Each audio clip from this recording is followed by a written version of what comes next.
everyone and welcome to our channel.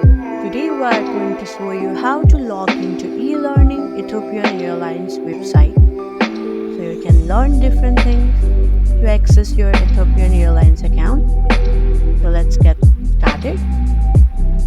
First of all, open your web browser and go to e-learning Ethiopian Airlines login page. Here click on Ethiopian Aviation Academy. Now look at the top right corner. Here you'll see a login button. Go ahead and click on it. Now enter your username and email address along with your password to log in. You can also click on remember username if you want to save your login info. Also, if you have forgotten your username or password, simply click on the given link and follow the given instruction.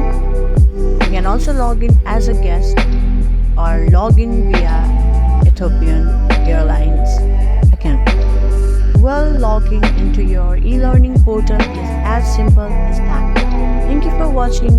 Don't forget to give it a thumbs up and subscribe to our channel for more content like this. Until next time, take care.